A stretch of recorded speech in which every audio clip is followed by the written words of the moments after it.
Middle east को दहलाने की तैयारी शुरू हो गई है। ईरान ने अमेरिका की मदद करने वाले देशों को कड़ी चेतावनी दे दी, जिनमें यूएई सबसे ऊपर है।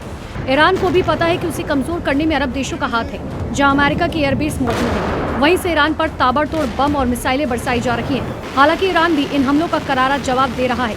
ईरानी सेना ने अरब देशों में मौजूद अमेरिकी एयरबेस पर मिसाइलें बरसाकर तबाही मचाई। ईरान साफ कह चुका है कि अमेरिकी हमले की सूरत में वो मिडिल ईस्ट के देशों में मौजूद अमेरिकी सैन्य अड्डों को निशाना बनाएगा जब भी वहां से ईरान पर हमला होगा। ऐसा देखने को भी मिला था। ईरान ने कई अमेरिकी एयरबेस को निशाना बनाया, जहाज पर हमला करने का दावा किया, जो Qatar, Kuwait, UAE, Jordan, Iraq, Saudi Arab, Bahrain, मिस्र में मौजूद है, जहां से लगातार ईरान पर हमले किए जा रहे हैं। जिसका सबसे बड़ा उदाहरण है खार्ग आइलैंड, जिस पर अमेरिकी सेना ने हमला किया और वहां मौजूद सैन्य ठिकाने को तबाह किया, जिसका वीडियो अमेरिकी राष्ट्रपति डोनाल्ड ट्रंप ने जारी भी किया था। ईरान की मीडिया ने इसका दावा किया कि खार्ग आइलैंड पर कोई अमेरिकी हमले में किसी भी ऑयल इंफ्रास्ट्रक्चर फैसिलिटी को नुकसान नहीं पहुंचा।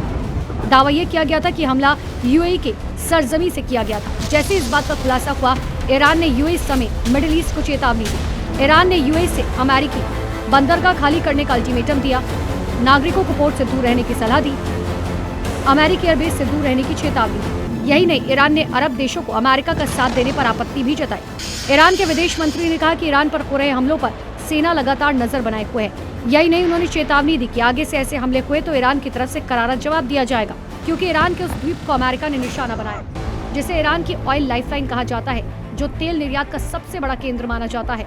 यहाँ से 90% कच्चे तेल का निर्यात होता है। खार्ग द्वीप पर 3 करोड़ बैरल स्टोरेज की कैपेसिटी है। यहीं से दुनिया का 20% तेल गुजरता है।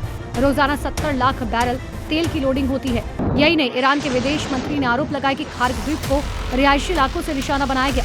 खार्ग द्वीप फारस की खाड़ी में ईरान के लिए बेहद महत्वपूर्ण है। ये देश का सबसे बड़ा तेल निर्यात टर्मिनल है और ईरान की अर्थव्यवस्था का बड़ा हिस्सा इसी पर टिका है।